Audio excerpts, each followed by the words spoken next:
본문 말씀 읽겠습니다.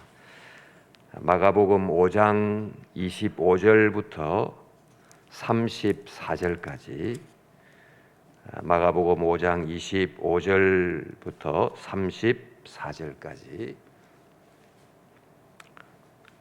12해를 혈루증으로 앓아온 한 여자가 있어 많은 의사에게 많은 괴로움을 받았고 가진 것도 다 허비하였으되 아무 효험이 없고 도리어 더 중하여졌던 차에 예수의 소문을 듣고 무리 가운데 끼어 뒤로 와서 그의 옷에 손을 대니 이는 내가 그의 옷에만 손을 대어도 구원을 받으리라 생각함일러라.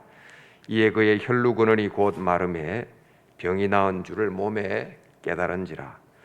예수께서 그 능력이 자기에게서 나간 줄을 곧 스스로 아시고 무리 가운데 돌이켜 말씀하시되 누가 내 옷에 손을 대었느냐 하시니 제자들이 여짜오되 무리가 애워싸 미는 것을 보시며 누가 내게 손을 대었느냐 물으시나이까 하되 예수께서 이 일 행한 여자를 보려고 둘러보시니 33절 여자가 자기에게 이루어진 것을 알고 두려워하여 떨며 와서 그 앞에 엎드려 모든 사실을 여쭈니 34절 예수께서 이르시되 딸아 내 믿음이 너를 구원하였으니 평안히 가라 내 병에서 놓여 건강할지어다. 아멘. 오늘은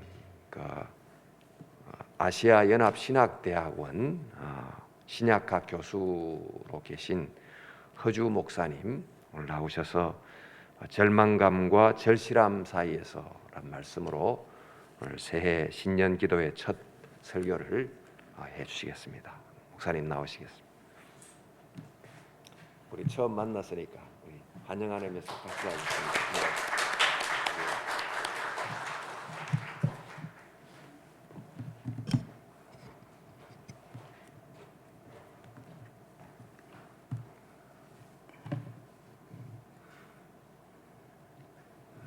안녕하세요. 허주입니다. 신년 새벽 기도회 나오신 성도님들, 또 유튜브로 함께 하시는 성도님들, 주님의 평안을 전합니다. 또 초청해 주신 정현구 목사님, 또 당회 장로님들과 또 온 성도님들께 또 감사를 드립니다. 제가 서울 영동교회에 또 감사할 것은 우리 아신대학교 액체 외국인 학생들을 학기마다 이렇게 장학금으로 후원을 해주고 계십니다. 저희 학교가 48년 동안 이 일을 하고 있는데요. 여러분과 같은 그런 신실한 성도님들의 그런 기도와 또 후원으로 이런 일을 하고 있다고 그렇게 말씀드리고 싶습니다. 감사드립니다. 한 주일 동안 여러분들 이 신년 새벽 기도를 통해서 각 사람에게 또 가정에게 하나님의 귀한 말씀이 임하고 또 참 많이 피곤하고 또 낙담되는 이런 상황이지만 저희를 잘 이겨내고 끝까지 믿음으로 사는 저와 여러분 되기를 원합니다.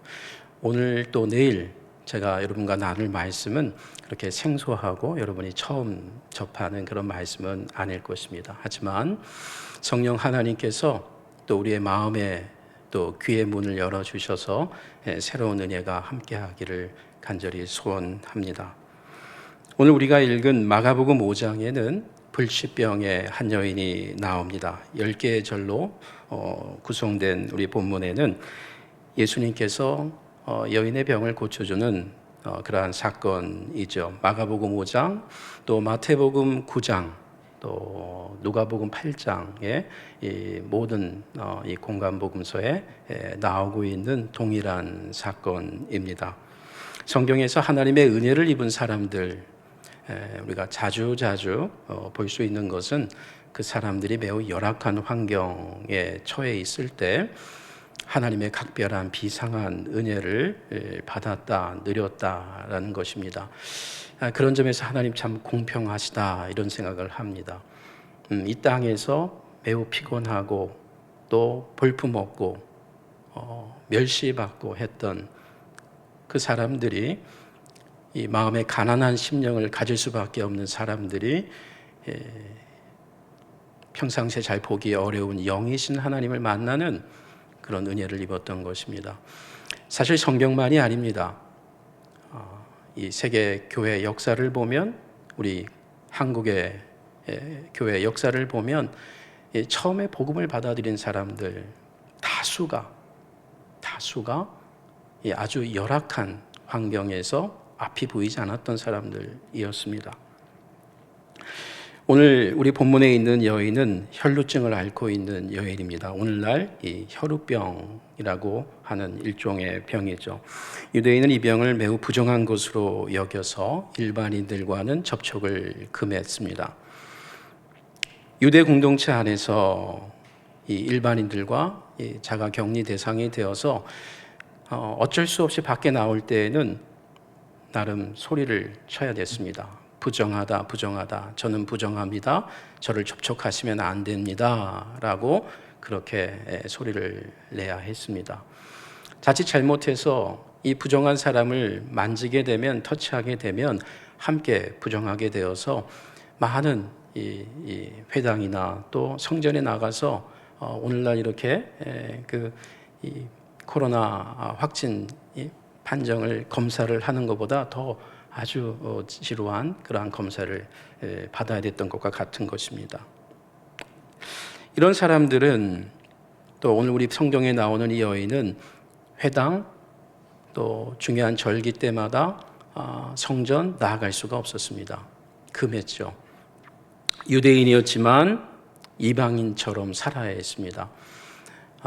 정체성의 혼란이 많았겠죠. 내가 유대인인가? 내가 이방인인가? 나는 누군가? 병 자체보다 인간으로 대우받지 못하는 이 상황이 여인의 마음을 더 힘들게 했을 것입니다. 우리 성경은 12년 동안 이 질병을 앓았다라고 합니다. 자신이 할 수 있는 것 거의 모든 것을 해보았습니다. 그러나 전혀 상황이 바뀌질 않습니다. 26절을 보겠습니다. 많은 의사에게 많은 괴로움을 받았고 가진 것도 다 허비하였을 때. 참 아이러니죠. 그렇죠? 의사에게 간다는 것은 고침을 받기 위해서 가는 것이죠. 그때나 지금이나. 그런데 많은 의사들을 방문했는데, 찾아갔는데 그때마다 많은 괴로움을 오히려 더 얹고 왔다. 그가 갖고 있었던 재산도 많이 낭비할 수밖에 없었다라고 합니다. 인생의 아이러니입니다. 그 성경은 오히려 더 나아가서 26절 하반절에 보면 효험이 전혀 없었다. 그리고 더 악화되었다라고 합니다. 답답하고 속상한 것만이 아니고 억울한 거죠. 분노가 일어났을 것입니다. 좋은 의사도 있었겠지만 이 여인의 힘 없음을 보고, 이 절망 가운데 있는 사람 보고 오히려 더 착복하는 사람도 있지 않았겠습니까? 가족, 부모, 친구 점점 떠나게 됐겠죠. 만질 수도 없는 사람, 교제하면 안 되는 사람이니까요. 이런 끔찍한 상황이 12년 동안 지속되었으니 이 여인은 깊은 절망감 가운데 마음의 병이 심각했을 것이 분명합니다. 혈루증도 그렇지만 이 마음의 병 심각했던 것입니다. 그런 어느 날 여인이 소문을 듣게 됩니다. 나사렛 예수, 나사렛 출신의 예수. 나사렛, 이 여인 입장에서는 좀 더 관심이 있을 수 있습니다. 나사렛, 굉장히 볼품없는 사람들이 살고 있는 곳. 그런데 이 나사렛 출신의 사람 예수가 갈릴리의 사람들의 병을 고치고 있다라는 거에 다시 한번 귀가 솔깃했을 것이 분명합니다. 마가복음 1장 28절에 보면 이 예수의 소문이 갈릴리 전 지역에 두루 퍼졌다라고까지 합니다. 바깥 출입을 하지 않았던 이 여인에게도 누군가는 전해준 것 같습니다. 모르긴 해도 같이 이 자가격리 대상에 부정한 사람들 입에서 더 많이 오르내리지 않았을까. 더 잘 들리게 되어 있죠. 본인의 문제, 본인의 답답함, 그걸 해결해 줄 수 있다라고 하는 그 조그마한 소식이라도 들린다면 일반인들은 무시할 수 있어도 이런 어려움에 처한 사람들은 훨씬 더 마음을 열게 됩니다. 27절입니다. 이 여인이 예수의 소문을 듣고 합니다. 여인이 많은 고민을 했을 것입니다. 그간 용하다는 의사들 꽤 많이 만나봤겠죠. 그때마다 병은 더 악화됐고 그리고 수치감, 모멸감 더 늘어났을 뿐입니다. 더군다나 나사렛 예수는 점점 그 소식을 알아보니까 의사가 아닌 것이에요. 결혼하지도 않은 30대 초반의 나이, 이것도 마음에 걸렸을 것입니다. 여인에게 오만 가지 생각이 들었겠죠. 속는 셈치고 예수라는 사람 한번 만나볼까? 다른 병자들도 이 예수를 만나려고 안달한다는데 내가 이들 과연 제치고 만날 수가 있을까? 예수 곁에는 12명의 남자들이 항상 있다고 하는데 내가 그 사람들은 또 어떻게 해치고 나아가서 예수를 만날까? 부끄러운 내 질병 밝히는 것보다 그냥 이대로 죽는 것이 내 팔자일지도 몰라. 내가 만난다고 해서 예수가 내 병을 고친다고 하는 보장은 있겠는가? 뭐 이런저런 생각들 많이 들었을 겁니다. 하루에도 수십 번. 고민에 고민을 거듭했을 여인. 지금 유튜브로 함께하고 계시는 성도님들, 또 이 자리에 함께하는 성도님들, 혹 이런저런 고민거리로 작년에 이어서 올해, 뭐 작년이나 올해나 무슨 차이가 있겠습니까? 12월 31일, 1월 1일, 뭐 자연적으로 전혀 다른 날이 아닙니다. 그렇지만 우리에게 새로운 마음을 줄 수 있는 이런 새날, 그래서 교회마다 적지 않은 교회들이 이런 신년 새벽 기도회를 하지 않습니까? 그러나 여전히 이 자리에 있지만 바뀌지 않고 있는, 바뀔 것 같지 않은 그런 고민거리들. 새해가 시작되었지만 여전히 내 배우자나 내 가족도 모르는 마음고생하는 그러한 제목들, 남편이나 자녀 때문에 근심하는 아내나 부모님들, 요즘 청년들 고민이 한두 가지가 아니죠. 결혼하신 30, 40대 성도, 내가 이러려고 결혼했나 싶은 때도 있죠. 이제 와서 물을 수도 없고, 50대 후반이 되어도 내가 이러려고 결혼했나라는 마음은 들 수 있습니다. 제 아내도 가끔 그런 소리를 하거든요. 번민을 거듭한 끝에 여인이 마음을 정했습니다. 절망감 그리고 절실함. 그 두 감정이 교차하는 길목에서 여인은 예수께 나아가기로 마음을 먹었습니다. 그래, 하루를 살더라도 인간답게 살아보자. 지금 내 인생을 누가 사람답게 사는 거라고 할 수 있을까? 내 속마음을 아는 사람이라면 내가 인간이라고 할 수 있을까? 나사렛 예수 한번 나아가 보자. 그리고 여인은 나름의 꼼수를 생각해 봤습니다. 속는 셈치고 예수께 나아가 보자. 그런데 그가 만약 메시아라면 그가 병을 고치는데 병을 고친 정도가 상당한 정도인데 이사야 성경을 보면 성경에 보면 메시아가 올 때, 하나님의 이름으로 메시아가 올 때 많은 병자를 고치고 소경도 낫게 한다고 성경에 쓰여져 있는데, 그리고 실제로 그분이 소경도 고치고 중풍병도 고치고 이런 일들을 하고 있다는데, 그리고 그렇기 때문이지 사람들이 그를 메시아라고까지 하는데, 정말 그가 메시아라면 내 병도 고칠 수 있지 않을까? 내가 과거에 만났던 의사들, 그들 결국 나와 같은 인간들이지 않았던가? 나사렛 예수, 그가 정말 하나님의 능력을 소유한 메시아라면, 하나님의 아들이라면 내 병명도 얘기하지 말고 그동안 내 병명을 얼마나 자세하게 얘기했는지, 이번에는 내 병명도 얘기하지 말고 조용히 그분의 뒤에서 옷만이라도 만지면서 내 간구를 한번 드려보자. 예수가 모세나 엘리야보다 더 뛰어난 메시아라면 그 모세와 엘리야가 했던 그 수많은 기적들, 근데 성경에 말하면 예수는 모세보다 크신 선지자가 아닌가, 엘리야를 능가하는 메시아가 아니란가. 그는 나아가기로 했습니다. 그리고 그가 생각한 꼼수대로 행동에 옮깁니다. 28절이죠. 이는 내가 그의 옷에만 손을 대어도 구원을 받으리라 생각함이 일러라. 마가복음 6장 56절에는 수많은 사람들이 이 여인의 옷가만이라도 만졌고 치유를 받았다라고 소개가 됩니다. 그 옷가라는 말은 옷의 끝자락, the edge of the cloak, 그 끝자락. 많은 분들은 이 옷자락은 남자들이 그 당시 입고 있었던 그 옷의 그 술을 이야기합니다. 이 여인도 그 옷을 만졌다기보다는 옷의 술을, 흔들리는 술, 남자들이 입고 있는, 유대인들이 입고 있는 그 술을 만진 것으로 이해합니다. 정말 부분 중에 부분을 만진 것이죠. 마침내 이 여인은 12년 동안 생각해보지 않은 행동을 시작하죠. 인생의 변화를 가져오는 그 첫 번째 단추는 생각의 전환입니다. 27절입니다. 이 여인이 예수의 소문을 듣고 무리 가운데로 끼어 뒤로 와서 그의 옷에 손을 대니,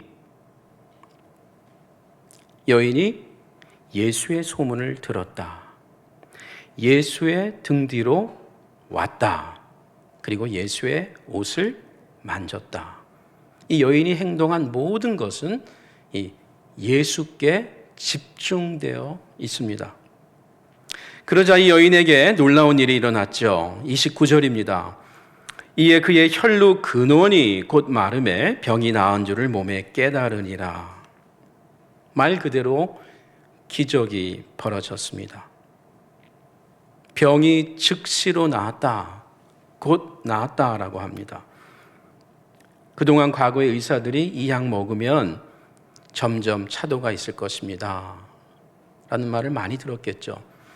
그리고 이 점점이라는 말을 1년 이상 끈 의사도 있었을 것이에요. 그리고 용하다는 약들을 받아왔을 것입니다.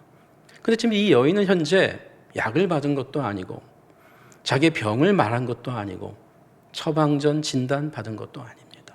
그냥 즉시로, 그것도 근원이 말라버렸다. 완전한 치유, 즉각적인 치유였습니다. 그리고 직접 자신이 몸으로 체험한 치유였습니다. 예수님도 이 치유를 스스로 알았습니다. 왜냐하면 치유하신 분이 예수님이었기 때문이죠. 30절입니다. 예수께서 그 능력이 자기에게서 나간 줄을 곧 스스로 아시고 무리 가운데서 돌이켜 말씀하시되, 예수께서 그저 인간이 아니라는 말을 성경은 말하고 있는 것입니다. 아니, 이전에도 4장에도 3장에도 2장에도 계속해서 얘기하고 있습니다. 이 성경을 앞부분부터 읽고 있는 독자들이라면 5장에 와서 예수가 어떤 분이라는 걸 알고 있지만 다시 한번 이 사건에서 그의 치유의 능력이 그저 기적이 아닌 메시아의 사역으로서의 결과를 보여주고 있습니다. 하나님의 아들 예수께서 치유하신 것입니다. 말하자면 여인이 이 예수께 나오기 전부터 예수님은 이 여인을 알고 있었다라는 말입니다. 여인이 손가락으로 예수의 옷을 만졌습니다. 하지만 예수님은 마음으로 이 여인의 상처를 안아주셨습니다. 여인은 예수의 등에서, 예수의 뒤에서, 예수의 등 뒤에서 예수를 보고자 했습니다. 하지만 예수님은 여인의 앞에서 여인의 얼굴을 보기 원했습니다.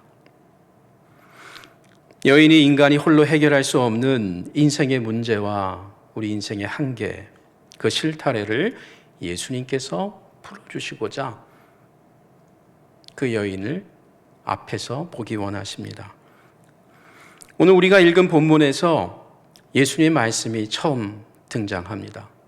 30절입니다. 누가 내 옷에 손을 대었느냐라는 질문입니다. 이 질문에 가장 가까이 있었던 예수님의 제자들이 처음으로 답변을 합니다. 31절이죠. 제자들이 여짜오되 무리가 애워싸는 것을 보시며, 무리가 애워싸고 있는 것을 예수님 당신께서 보고 계시지 않습니까? 그런데 누가 내게 손을 대었냐고 물으십니까? 라는 말입니다. 여기 애워싸 있다라고 하는 이 표현에는 애워싸고 떠밀고 있다라는 말입니다. 그냥 애워싸고만 있는 것이 아니고 애워싼 상황 속에서 밀치고 하는 상황을 얘기합니다. 우리 이 사건이 벌어지기 전에 사실 많은 사람들이 예수의 12 제자들과 함께 회당장 야이로의 집을 내려갈 때 많은 무리, 큰 무리라고 성경이 이미 앞에서 언급했습니다. 큰 무리가 예수를 따라 회당장 야이로의 집을 가고 있는 중이었기 때문입니다. 제자들의 답변이 좀 짜증 섞인 대꾸라는 거죠. 아니, 왜 이런 질문을 하십니까? 이유는 말씀드린 대로 큰 무리가 애워싸고 밀치고 있는 가운데 지금 예수님의 제자들의 다수가, 그리고 일반 무리들도 예수의 옷을 만지고 싶어서가 아니고 만질 수밖에 없는, 터치할 수밖에 없는 상황이었다는 것이죠. 또 하나 제자들이 좀 짜증 섞일 수 있었던 것은, 지금 사실 중요한 것은 그 유명한 회당장 야이로의 집에 가는 길입니다. 그의 딸, 12살 된 딸을 치유하기 위해서 가는 길입니다. 여러분, 이 사건이 벌어지기 직전에 벌어진 사건이 있습니다. 사실 이 사건은, 이 여인을 치유하는 사건은 이 포개진 사건이에요. 원래 예수님은 지금 회당장 야이로의 딸을 치유하려고 내려가는 길입니다. 이유는 그 자존심 많았던 회당장 야이로가 느닷없이 갑자기 예수 앞에 무릎을 꿇고 정면에서, 여인하고는 사뭇 다르죠. 정면에서 무릎을 꿇고 사람들이 보는 자리에서 라삐여, 내 딸의 병을 좀 치유해 주십시오 라고 공개적으로 요청을 했습니다. 이 본문을 보다 보면 여인과 이 회당장이 매우 비교가 되고 대조가 됩니다. 회당장, 거룩한 사람이죠. 지위가 높은 사람입니다. 존경받는 사람입니다. 남자입니다. 회당장의 친구 많습니다. 회당장의 친구는 회당장이고요. 또 많은 거룩한 바리새인들도 있었을 것이에요. 소용이 없었던 겁니다. 여인은 내세울 게 하나도 없는 사람입니다. 여인입니다. 볼품도 없습니다. 그리고 친구들이 부정한 사람들입니다. 그래서 뒤로 왔고요. 옷자락만 만졌고요. 말도 하지 못했습니다. 성경은 이 5장 사건 속에서 이 두 개의 사건을 같이 포개해 놓으면서 다 예수가 필요하다를 말해주고 있습니다. 어쨌든 지금 이 사건은 지금 여인을 치유하는 게 중요한 사건이 아니고 회당장 야이로의 딸을 고치러 가고 있는 중에 누가 내 옷에 손을 대었느냐라는 질문 속에 제자들은 관심이 없는 겁니다. 지금 회당장 집에 빨리 가야죠, 주님이라는 말이죠. 하지만 예수님은 제자들이나 무리들에게 물어본 것이 결코 아니었죠. 사실 제자들도, 여러 사람들도 길가에서 예수의 옷을, 옷자락만이 아니고 옷을 여러 번 만졌습니다. 하지만 예수님은 그렇게 만진 여러 사람들을 찾고 있고 묻고 있는 것이 아니었습니다. 간절한 마음을 담아 예수의 옷자락만이라도 만지면 내 병이 낫겠다고 하는 그 간절함을 갖고 이 수많은 무리 가운데 나를 터치한 사람은 한 사람밖에 없다는 것이, 그 한 사람 내가 보고 싶다라는 것이었습니다. 옳은 채 할 수가 없다는 것이죠. 32절입니다. 예수께서 이 일 행한 여자를 보려고 둘러보시니, 여기 보려고 둘러보셨다라는 말은 한번 슬쩍 보려고 한 것이 아니고 가던 길을 돌이켜서 뒤를 보면서 전후좌우로 찾으신 것을 말합니다. 계속해서 두리번 것인 그 표현입니다. 그 모습을 여인이 봤겠죠. 코로나 상황 3년 차에 접어들고 있습니다. 바른 진단과 해법에 많은 수고가 있죠. 고군분투하고 있는 많은 공무원과 의료진께 감사해야 마땅하다 싶습니다. 우리는 또한 신앙인으로서 이 코로나 상황에 대해서 또 다른 진단과 이 해법을 고민할 수밖에 없는 사람들입니다. 제 소견은 이렇습니다. 성도와 교회, 우리 신앙의 껍데기를 벗어버리고 벗겨내고 이제 신앙의 본질을 회복하자라는 메시지가 아닌가 싶습니다.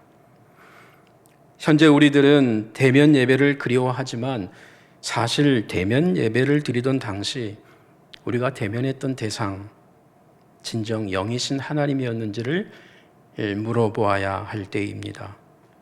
사실 우리는 창조 이래로 하나님을 말 그대로 문자적으로 대면해서 예배드린 사람은 아무도 없습니다. 대면하면 다 죽거든요. 성경이 그렇게 되어 있습니다. 영이신 하나님을 우리는 영으로 교제해 온 것입니다. 비대면 예배가 병행되고 있는 이 상황이야말로 우리 신앙의 현주소를 확인할 수 있다고 봅니다. 그동안 나는 누구를 보려고 교회에 갔는가? 무슨 소리를 들으려고 교회에 갔는가? 영으로 말씀하시는, 한국어가 아닌 영으로 말씀하시는 그 성령의 음성을 나는 듣고 영이신 하나님의 얼굴을, 예수 그리스도 얼굴에 있는 하나님의 영광의 그 광채를 나는 보았는가?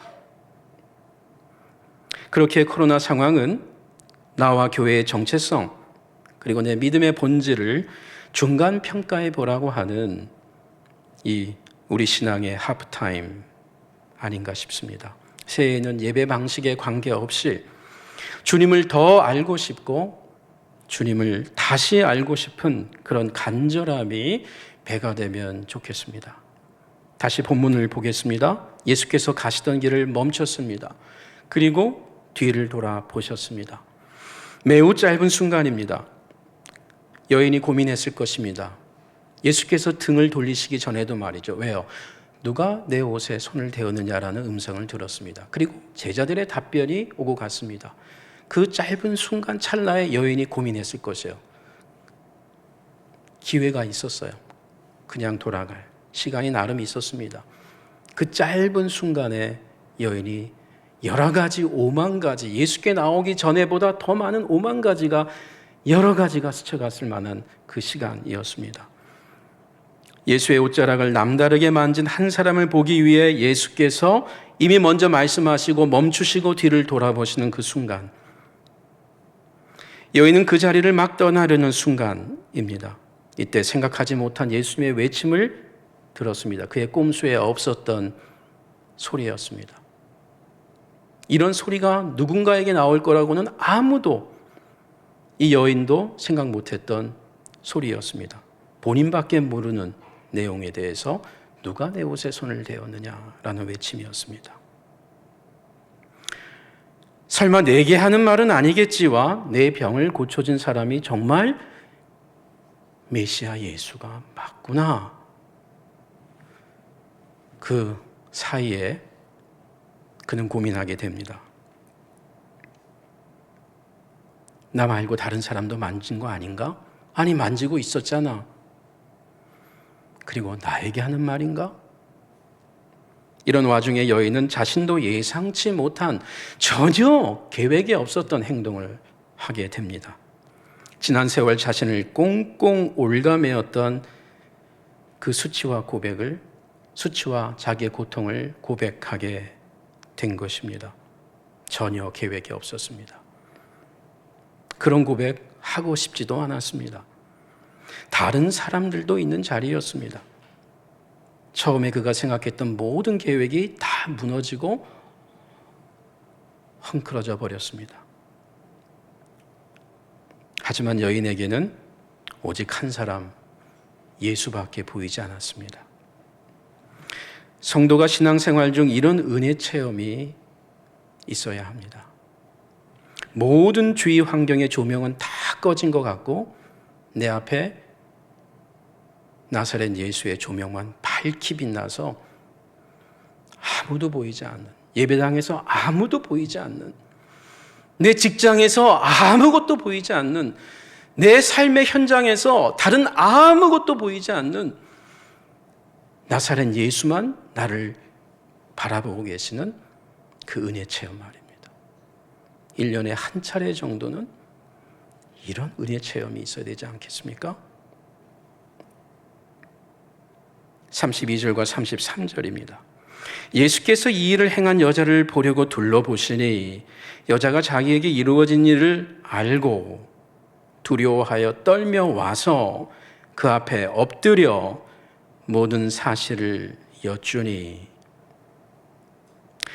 이 여인이 예수께 왔던, 들었다, 뒤로 왔다, 예수의 옷을 만졌다 라고 하는 그 예수 중심의 세 번의 그 표현과 마찬가지로 여기 보면 알았다, 다시 왔다, 엎드렸다, 그리고 진실을, 우리 여기 사실이라고 했는데 사실 진실을 고백했다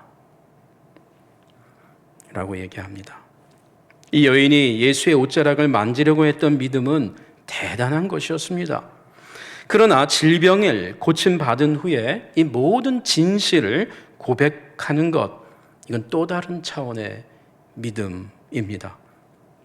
신앙생활은 이처럼 자신의 목적을 위해 예수께 나왔다가도 시간이 지나면서 어느 틈엔가 나의 목적이 아닌, 나의 관심이 아닌 하나님께서 내 인생에, 우리 가정에 주신 목적을 발견하고 변화되는 것, 그것이 신앙생활입니다. 예수의 옷만 뒤에서 만진 것이 아닙니다. 예수의 얼굴을 앞에서 마주보게 되었습니다. 이 여인의 얼굴을 보며 예수님께서 또 말씀하십니다. 34절입니다. 예수께서 이르시되 딸아, 내 믿음이 너를 구원하였으니 평안히 가라. 내 병에서 놓여 건강할지어다. 예수의 음성을 듣고 난 후에 여인이 모른 채 하고 자기 길로 원래 계획대로 돌아갔다면 이 두 번째 예수의 음성은 전혀 절대로 들을 수가 없었습니다. 병은 고침받았을지 몰라도 두 번째 음성, 예수의 진정한 축복의 음성을 들을 수가 없었습니다. 여인에게 딸이라고 합니다. 지금까지 전혀 듣지 못했던 호칭입니다. 어머니에게도 이런 호칭을 들어봤을까 싶을 만큼 12년 동안 자신을 향해서 인간 취급하는 호칭을 들어보지 못한 부정한 여인 지나간다. 부정한 사람이다. 그런데 예수님이 지금 너는 하나님의 딸이야. 하나님의 딸이야. 라고 선언해 줍니다. 정체성의 회복이죠. 회당 성전에도 갈 수 없었던 억울한 여인에게 하나님의 돌보심이 함께하는 딸이다 라고 축복해 줍니다. 내 믿음이 너를 구원하였으니 평안히 가라 라고 합니다. 오래전부터 성전에서 제사장에게 듣고 싶었던 축복 선언을 참 성전이자 참 제사장이신 예수께 직접 듣는 축복입니다. 이 여인에게 복음이 임했습니다.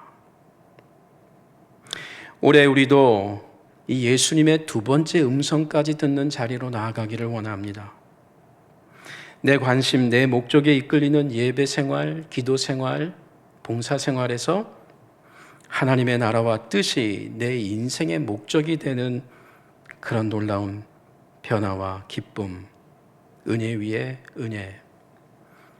누군가는 아쉬워할 수 있습니다. 여인이 간절히 만졌던 그 예수의 옷자락, 이제 우리는 만질 수 없지 않는가? 라고 하는 안타까움입니다. 저와 여러분이 이스라엘 갈릴리를 방문한다고 해도 그 옛날 예수님의 옷을 그 옷술이라도 만질 수가 없습니다. 하지만 저는 오늘 우리가 간절하게 만질 수 있는 예수님의 옷자락 두 가지를 감히 말하고 싶습니다. 여러분, 신구약 성경 66권, 이 하나님의 말씀, 예수 그리스도의 말씀, 이것이야말로 로고스, 말씀 대신 예수님의 옷자락 덩어리입니다. 우리가 섬기고 있는 그리스도의 몸된 교회, 예수의 옷자락이 차고 넘치는 그리스도의 몸 자체입니다. 오랜 세월 동안 우리를 괴롭혀온 우리의 혈루증은 무엇입니까? 육체적 질병일 수 있습니다. 높은 자존심, 낮은 자존감일 수 있습니다. 영적 무기력이나 영적 게으름도 해당될 수 있겠죠.